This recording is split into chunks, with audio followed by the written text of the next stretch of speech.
We are back. Another episode of Grammys and Heismans. I'm your host, Chuck Walton, alongside my co-host, my brother, my compadre, my business partner, JG, Justin Giangrande. JG, what's happening?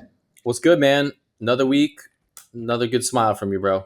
Yeah, you already know. I'm always going to keep the smile on. As you guys noticed, we don't have a guest today because we wanted to stop and have a special episode just to kind of regroup and recap on just everything that is going on in the space of NIL. But before we get to the NIL, for those that don't know, JG, the Network Advisory now has a new name. It's not Network Studios, not just Network Advisory. We are now riding under one umbrella, the network. So just kind of tell the people about how you came up with that, why we're merging everything under, one Yeah. band, one sound, and the whole situation. Yeah, so we're going to be going as network. Look, the whole company, really revolves around being connected and the synergies of it. And, we now have the three areas. We have the network athletics, which is managing the talent, what we've kind of, gotten known for and pretty proud of the business unit we built. We have network advisory, which Doug Scott, who came on as our chief strategy officer, is leading, advising schools, collectives, and brands that want to enter the space, the collegiate space with all the boom going on. Super excited about that. Got some new clients coming there. Then network studios, Manny, Jordan, Brian, Doug, all of us that produce. We have some really exciting shows in the collegiate space around college that are going to be coming out, and just felt like, NIL is innovating, felt like it was time to give us a new paint job. So we'll be continuing to roll it out, and just something I think that really resonates with who we are. Absolutely. I mean, I love it. It's real quick to say the network, and I think it makes people stop and go, "Oh, what is that?" Like, I think just when you say it like that, people have to kind of, even though we're well known, in the streets, they still got to do their research. And speaking of the network, let's talk about some of our flagship clients. We got Davi Belfort, Julian Lewis, DJ Lagway, Malachi Nelson. Just give us a couple. Let's spin it around the world and give us a couple updates on where everybody is at right now, starting with Davi. Yeah, Davi, he's there. He's getting used to college life. He's doing really well. He didn't come in until late in, right before the fall camp. So he's playing catch up, but he's really happy with his progress. The family's been up there. We're working on some exciting projects for his merchandising brand and even some content plays with his family, Vitor and Joanna. So excited about that. Julian, was on ESPN the other day. Shocker, Julian did what Julian does, put up touchdowns and just silences. In the rain, in a pouring monsoon. I told Julian he punted. Was an amazing punter. I told him we're going to start marketing him that way. But, Julian did what Julian does, which is put up touchdowns and kind of silence critics.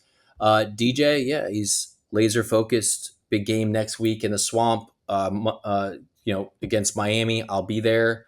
I'm super excited for him. Kind of candidly have chills about what that's going to feel like the first time he steps on the field in Gainesville. It's, the hype is real. So that's exciting. I mean, Malachi is going through a quarterback, welcome the ups and downs. I think part of this podcast is being real with people. He's battling for that starting spot. Yep. They've named someone else the week one starter. He's laser focused on getting better every day. And I fully expect him to take that role at some point here in the near future, whether it's week two, whenever it is, he'll just be ready. It's all about hard work and preparation. So, the ups and downs of everything. And then, we're going to be having some new signings, some 25s and 26 class guys. Can't talk about them yet, but really excited skill position players, guys that are going to be very marketable. So excited about that. One other cool one, they, comped Julian Lewis to Drew Brees, which actually I think is a very good comp. I was going to ask you about that. I told TC, his dad, when we interviewed him on our earlier episode, I always thought Julian reminded me of Joe Montana, but I'll take Drew Brees. I mean, similar quarterbacks, Yes. Undersized, but pinpoint accuracy, can layer the football, a leader, captain, and just a flat out winner. Love it. But yeah, man, excited about it. And, what else is going on? Really excited to talk about the growth of, just NIL, collegiate, just everything keeps innovating. We had our guest, our brother, Courtney Morgan, general manager of Alabama football, came on recently. And He should have taken me to dinner apparently, but he just got paid, and we're very happy for him. Breaking news, you guys can all do your research that he had a 3-year contract with Alabama to re-up, that USC had apparently come after him. And it just kind of shows to me the continuing growth of college sports somewhat turning into pro sports. A lot of these sports teams uh, have secured general managers. We actually just saw that Florida, my alma mater, has one that's out there right now, that they're looking for one. And Well, Jay, break down the role. And one, shout out to Courtney Morgan and Walbrock, everybody, Alabama. Courtney, we need a loan. Uh, we need an investor. So shout out to him. He definitely got paid. But break down the role of a GM at the college level, because a lot of people who are just the average football fan didn't even know that was a thing. Obviously, before this big announcement, it's been going on for a little bit of time. Yeah, I mean, general manager managing, what does the actual whole roster makeup look like? How many kids in each class are you recruiting? Uh, at some point, once you see the work product on the field of how they're producing, are you going to try to retain them? And what's the compensation look like that? Looking at the overall money that they have from a fundraising perspective and allocating it towards the roster, Right. structuring. Um, it's a lot. So I say, honestly, I don't know if I would be a college coach. If I think back in the day, people would debate whether it's better being a college coach or pro coach. I think back in the day, it probably was potentially better being, college. I think right now, no question, being a pro coach is probably better. It's a lot of moving pieces. A lot of these schools are not set up to be run like businesses with the, billions that are coming in the settlement. You have athletic directors who really need to be CEOs, and everyone needs to trickle down from that. You need to build these athletic departments like they're Fortune 100 businesses. So I think we're going to see more front office positions coming. I think I mentioned to you, Chuck, that we're now going to be representing some talent in that position because I think it makes sense. And I'm Oh, excited to just kind of continue to see the evolution. I mean, guys, we are 2 days away here. Next Saturday, I think FSU plays Georgia Tech in Ireland, and college football is going to be fully back. So I think it's going to be one of the wildest college football seasons I know one ever seen. oh. I think teams are going to be in it to the end. I think people are going to compete harder, and just excited for everything that's to come. Yeah, I mean, I love that every game doesn't just matter now. You can lose a game and still, compete at the end of the season. I think the 12-team playoff is going to get crazy. I'm definitely rooting for Malachi because I think Boise, just their overall roster is loaded. So I definitely think they'll make a run. But I mean, let's talk about some of the states where NIL is being legalized. And speaking of Alabama, I mean, one, Kalen DeBoer just kept the train rolling, in the wake of Nick Saban retiring. But when can we expect Alabama to have it legal? And what states is NIL actually legal in currently? Well, it's legal in 40 of the 50. It's not legal in Alabama. It's not legal in Michigan yet. I think most of these Texas is still holding out. So I think but we're seeing some more smoke come out of the pressures just there at this point. I think most states that have held out are probably trying to wait until after football season because dealing with the regulations. So I would expect to see those states pretty quickly fall after the football season. Absolutely. Uh, And I mean, a friend of the program, Trent Seaborn, there was an article came out that he got offered $1 million, stay loyal to stay in his high school. Um, that's there was some smoke out there that apparently his friends told him, man, I'd have been gone if that was me. But he stayed, and just kind of shows you the kid he is. Yeah, especially with, I think all the states will have it hopefully legal within the next year or so. Plus, I mean, he's only a sophomore. He's got more time to do. There'll be a lot more money if they gave him $1 million offer now. I can only imagine as soon as it's actually legal in Bama, what we can potentially bring to Trent. Um, let's talk. I mean, let's keep it in the South. Let's move over to Atlanta. UNTC, Lewis, you guys had an incredible NIL crash course, the Yeah. inaugural NIL crash course at the Gathering Spot in Atlanta last week. Great turnout, some great speakers. Kind of recap, that experience and how that worked out. Yeah, I mean, it was wonderful. I think it turned out better than even I thought. I think what I've taken away from speaking to is about a room of 100 people, primarily high school parents of high school elite players, both juniors and seniors. And what I've learned is when you go into these new states where high school NIL is legal, there's a lot of misinformation and nervousness to do anything. And I think what TC did was put together a wonderful room of people that are best in class, from finance, from representation, from marketing, from content. and it's been a lot of fun. It was great. It was 2.5 hours. Families got a ton of information. They got to connect with people. And I think a lot of value was brought from it. It's definitely something that I think we're planning on, continuing on in other states, Alabama, states where it's not legal yet, kind of getting ahead of the curve. So, yeah, super excited about it. We had Mulgeta on. It just was great. Honestly, I feel like parents actually very rarely do you do a conference or information where people are, really see the value. I think everyone in Mm. that room felt it was special. Especially these days. I mean, something I was thinking about yesterday. I guess a question for you, really, JG. Do you see more families that I don't want to say uneducated, more families trying to figure out how this NIL works as opposed to like the high school coaches? Because I know some high school coaches, there's guys that have been coaching 40, 30 years that don't necessarily want to make that transition or turn a new leaf. So they may not understand NIL and just really how to go about it. So do you see a bigger gap on these high school coaches still trying to figure out and learn what it is, or is it the families? Because sometimes mom and dad these days, you kind of grow as the kid grows, right? Like the kids get on TikTok, you start Yeah. to learn how it works, even though you would never do it, like if you I weren't was gonna mom or dad. say, what do you think, Chuck? I mean, you're in this space. What's your point of view? I feels like you're leading me somewhere, but what's your point of view? Well, I would say I think that the parents have a better grasp on it, in terms of the initial, process than some of these coaches. Because I also think you got to think there's, let's say there's 10,000 high schools in the country, right?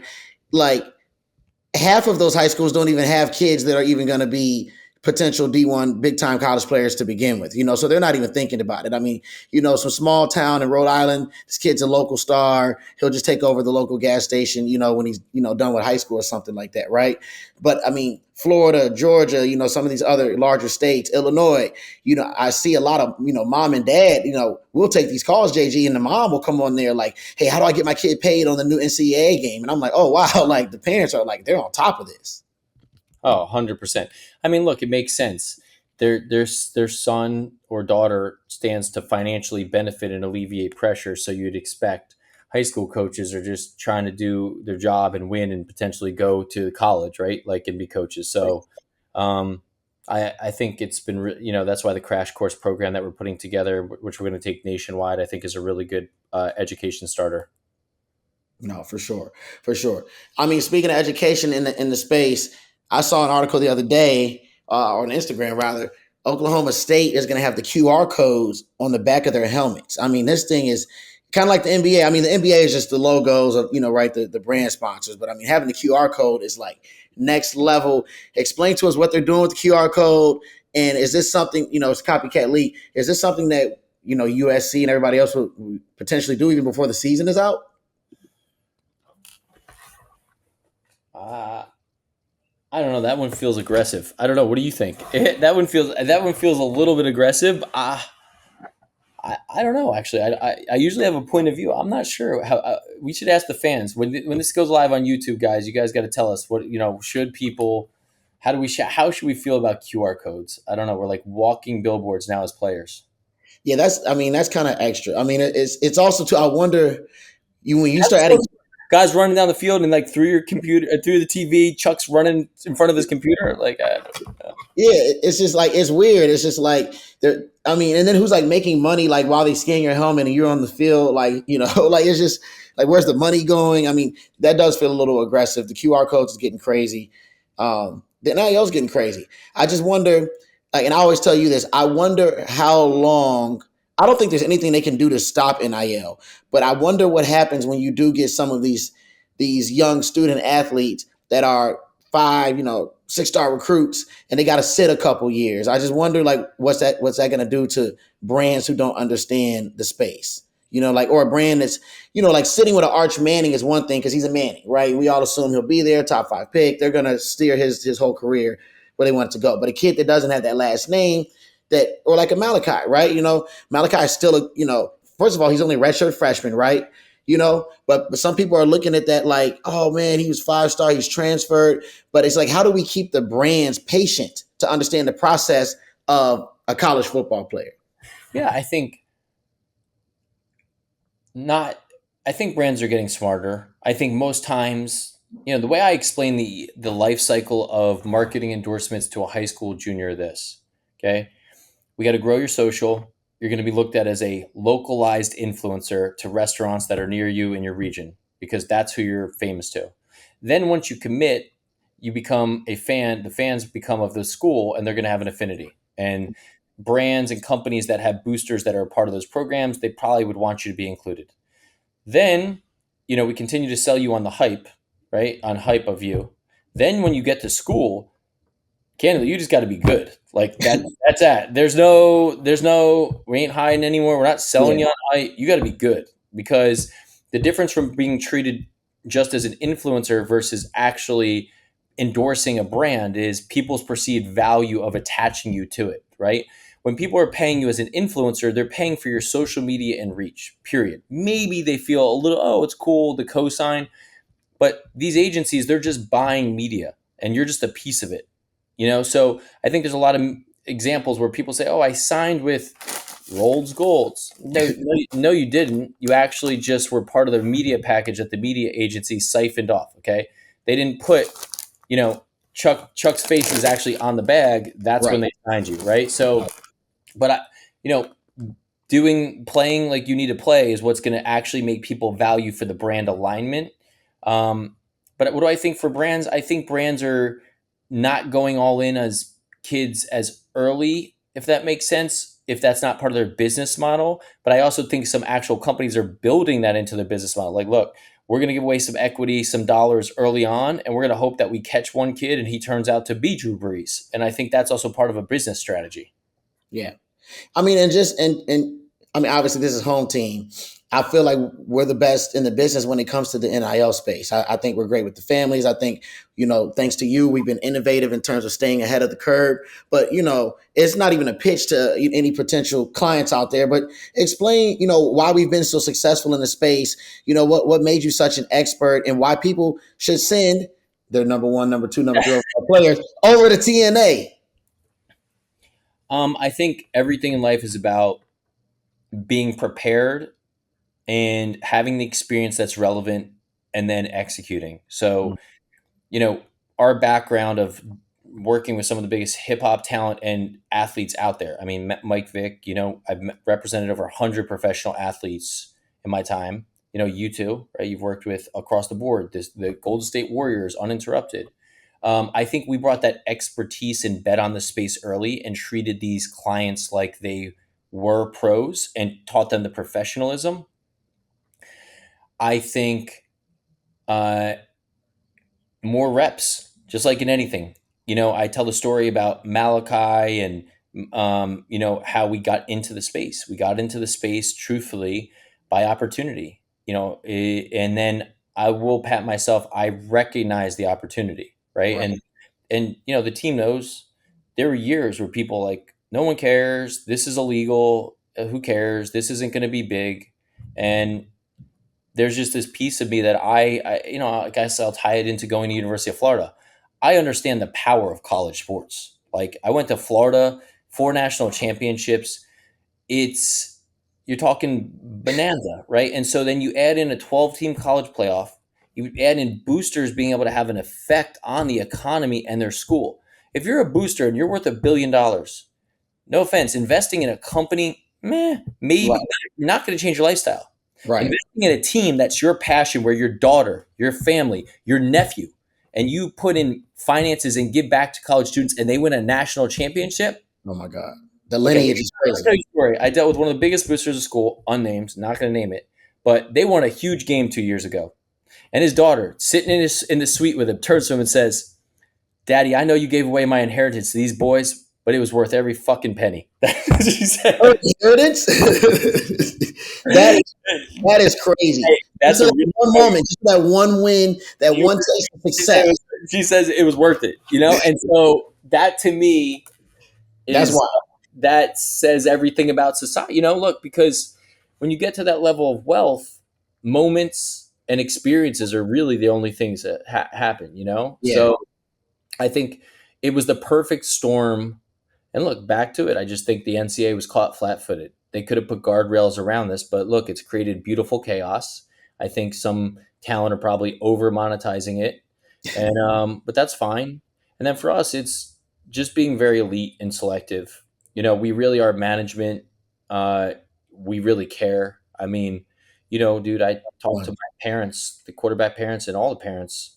I mean, we're just on text chains. We're family with them. That's why it's not. We're not. You're not going to go see us sign 72 kids. It's not happening. So for us, it's like through good or bad, we're with you, ride or die. And Yeah. I think the idea that we bet on the space and that we have best in class people, and partners, and we brought that to the space early has presented the opportunity. Absolutely. I mean, we're at the top of the apex. I mean, with that, we gotta tease. We do have a really big project coming out in the Yeah. very near future with one of the NFL goats, an NFL legend, and also a major company. And a big time school is involved. So stuff like that. I can't wait till we could fully make that announcement. But that's going to change the way that the network is viewed, because again, this is more than just on the field, something like this announcement. Because trust me, guys, remember this: when we announce this, don't DM us. I just stay on that side. We don't know you. We don't know new friends. When we announce this, it's going to change how the entire industry looks at not just us, but the NIL, and Yeah. we're at the forefront of that. You know? Yeah. I think, and we saw, yeah, what I'm so proud of what Manny, Jordan, all of us have been doing on the production side. This ties back the ecosystem, current day sports, Yeah. previous day sports, Yeah. NFL legend, major university. Um, it's going to be big. And I think, look, on the content side, every day I'm having conversations with distributors where all they want is sports related content because we're watching these media rights go through the roof, Oh my and they God. need this over the shoulder content. They need stuff that they're promoting. What else am I excited about? Excited about Mike Vick's Evolution of Black Quarterbacks coming out on Amazon. I think the week of September 23rd, I believe, is the week that it's pinned down to. Don't hold me to that, but I mean, we've been working on that project for 2.5 years, Brian and all of us, and excited for Mike in that moment. We're doing some cool stuff with Mike Vick and Virginia Tech. I think it's really cool to see a lot of these legends start getting involved again, and that's why I keep saying the NIL is the perfect storm. You look at the stakeholders, Yeah. current day students, current day administrators, boosters who want to get back, fans who are just fans, then famous alumni. Now, hey, I retired from the NFL. What am I going to do? Wow, I'm relevant and I can make a difference in these kids' careers, and it's special. No, So absolutely. I really can't wait for this black quarterback doc. I remember in high school, me and my best friend Titus are like, man, we should make a documentary about all the black quarterbacks, James Harris, Doug Williams, just people that, Eldridge Dickey, people that opened the doors. And so I can't wait for that to drop. I was looking at the top, I think, quarterback for the next 3 or 4 classes is a black quarterback. So it's just crazy to see, how the game is evolving and changing. And shout out to Mike, man. That's my favorite of all time. So it's always good with Vic. I mean, look, that's pretty much the episode for today. We got to wrap up on my bullshit, Chuck's bullshit of the week. give Me it and to Man, yeah, me and Manny were talking before you got on, and he was saying, shout out to Tyreek Hill, who we love. Obviously, we love him over here, but he was saying that basically, I guess Tyreek is saying he could beat Noah Lyles in a race, and I guess simulated what it would look like if Noah Lyles ran the 40-yard dash, and it was something sick. It was like something like a 4 flat or something like that. So love to Tyreek, but all you NFL and NBA guys that if you wanted in basketball, Tyreek could probably be Noah Lyles in basketball, but let's leave Noah Lyles alone when it comes to the sprints, man. That's my bullshit of the week. Let the Olympians be the Olympians, because like Manny said, they do this every single day 4 to 8 years around. They're not taking hits on their bodies, anything.